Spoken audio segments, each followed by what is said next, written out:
Hello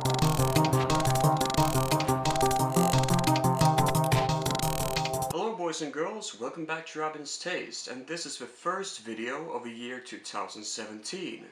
I'm sorry it took such a very long time for me to be able to make this video happen, but I'm actually a very busy man. I work a lot, like all the time, and I'm currently working on this short movie.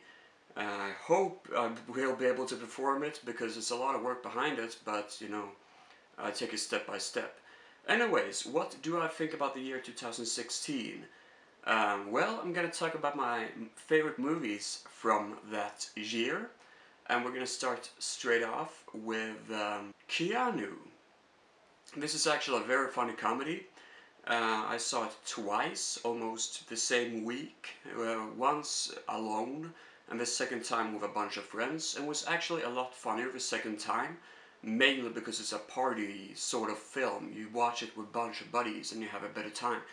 But it's one of those movies that I think will be better for every time that you see it, because it's just a very funny film. It's not perfect by any means, but it's a lot of fun. I've been overusing the word fun a lot in this video, so yeah, I'm gonna try to stop doing that now. But it's a great movie in that direction. Then we have 10 Cloverfield Lane. I had very high hopes for 10 Cloverfield Lane. I thought it was going to be incredible. Then I saw it. I can't really say that I was mind blown when I finally got to see it, but I was still intrigued about it because it has an interesting plot and an interesting setting, and I've been thinking about doing something similar myself. Only downside is that there is basically just one interesting character, and that is the guy that John Goodman is playing as. And I think he really kicked ass in that role, and he is the biggest selling point of the movie due to that reason. He is the driving force behind why this movie really does succeed. Other than that, I think the film could have some elements that you didn't expect to happen, but sadly I was sort of expecting the entire thing to happen, and it sort of came out the exact way I had anticipated. So that's a downside in this movie.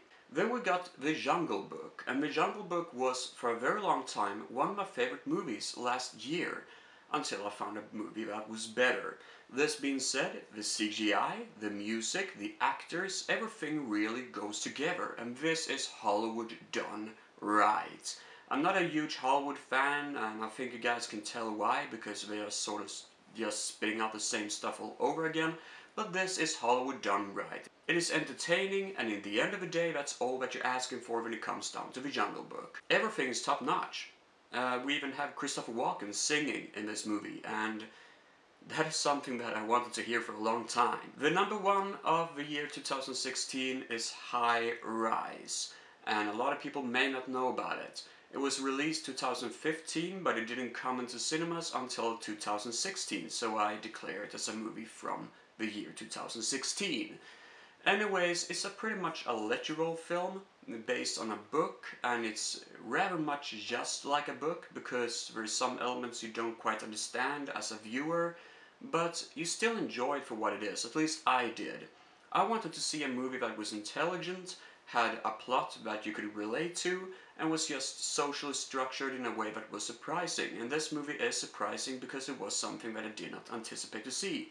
I thought it was going to be a crime thriller or something like that, or an action movie, but it's more of a drama, a very much more in-depth drama with art house style. It looks a lot like a Nicholas Roeg film, and that is because the original movie was supposed to be directed by Nicholas Roeg back in the 70s, but it didn't happen. I'm not sure who directed this movie, but he really knows how to nail it, and I look forward to see more movies by this director. What do I look forward to the year 2017? If I'm not mistaken myself, I think that Rick and Morty is gonna come back, season 3. I think it's gonna happen this year, and that is gonna be very cool to take a look at.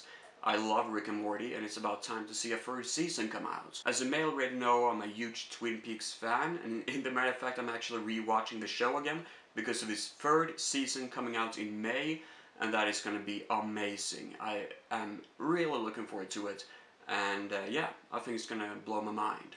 And then we have a number one thing that I look forward to the most, more than Twin Peaks, which is rather insane. It's Blade Runner 2049, the sequel to infamous Blade Runner. I know that a lot of people are criticizing that this is going to be a sequel, but I actually look forward to it, and I think that the director behind it knows what he is doing. I believe that this movie is gonna be better than some people think. At least I hope it will, because otherwise I'm gonna get pissed.